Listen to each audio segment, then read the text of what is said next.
Zero എന്ന് പറയുന്നത് ഓട്ട് number ആണോ ഈവൺ നമ്പർ ആണോ അതോ രണ്ടും അല്ലേ?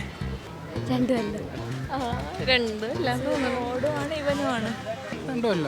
ഓട്ട് നമ്പറാണ് ഫസ്റ്റ്. രണ്ടുമല്ല. പറ്റിയ മതി. രണ്ടുമല്ല. പേടിക്കണ്ട, ഒന്നുമില്ല. ചേച്ചി പറഞ്ഞോ, ചേച്ചിക്കും പറയാം. രണ്ടുമല്ല. സംഖ്യ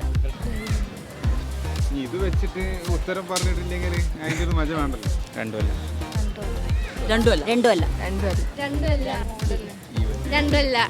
ഒട്ടും ഇവനും ഇല്ല. ഇതുകൊണ്ട് പറഞ്ഞു കൊടുക്കാൻ കിട്ടി. രണ്ടുമല്ല. ഫുൾ എ പ്ലസിലും കുഴപ്പമൊന്നുമില്ല. Even number. ഈ നമ്പർ അല്ലേ? സീറോ എന്ന് പറയുന്നത് പോസിറ്റീവ് ആണോ നെഗറ്റീവ് ആണോ? നെഗറ്റീവ്. ന്യൂട്രൽ. പോസിറ്റീവാണ്. സീറോ പറഞ്ഞ പോസിറ്റീവ് നമ്പറാണ്. Negative number. പോസിറ്റീവ് അല്ല നെഗറ്റീവ് അല്ല. നെഗറ്റീവ്. പോസിറ്റീവ്.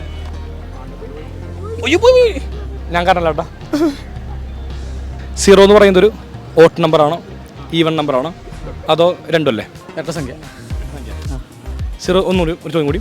സീറോ എന്ന് പറയുന്നത് ഒരു പോസിറ്റീവ് നമ്പർ ആണോ നെഗറ്റീവ് നമ്പർ ആണോ? സീറോ എന്ന് പറയുന്നത് പോസിറ്റീവ് അല്ല നെഗറ്റീവ് അല്ല. രണ്ട് ശരിയാണ്. ഒന്നുമില്ലേ? എന്നിട്ട് സമ്മാനം സമ്മാനമൊന്നുമില്ല. ഞങ്ങൾക്ക് ബോധവൽക്കരണമാണ്. അതായത് എല്ലാവരും പറയും സീറോ എന്ന് പറയുന്ന ഒരു ഓട്ട് നമ്പർ അല്ല ഈവൺ നമ്പർ അല്ലാണ്. അപ്പോൾ ഒരു ബോധവൽക്കരണ ഭാഗമായിട്ട് ഞങ്ങൾ ഒന്നാണ് ശരിക്കും പറഞ്ഞത്. ഒരുപാട് പേരുടെ കൺഫ്യൂഷനാണ് സീറോ എന്ന് പറയുന്ന ഒരു ഓട്ട് നമ്പർ ആണോ ഈവൺ നമ്പർ ആണോ അത് രണ്ടുമല്ലേന്ന്.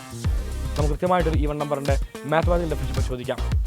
ഒരു നമ്പർ ഈവൺ ആവണമെങ്കിൽ ഒരു നമ്പറിനെ നമ്മൾ 2 കൊണ്ട് ഡിവൈഡ് ചെയ്യുമ്പോൾ റിമൈൻഡർ 0 ലഭിക്കണം. ഫോർ എക്സാമ്പിൾ ഞാൻ 4 പറയാം. എല്ലാവർക്കും അറിയാവുന്ന കാര്യമാണ് 4 ഒരു ഈവൺ നമ്പർ ആണെന്ന്. ഞാൻ 4നെ 2 കൊണ്ട് ഡിവൈഡ് ചെയ്യുമ്പോൾ റിമൈൻഡർ 0 ആണ്, which means 4 is an even number.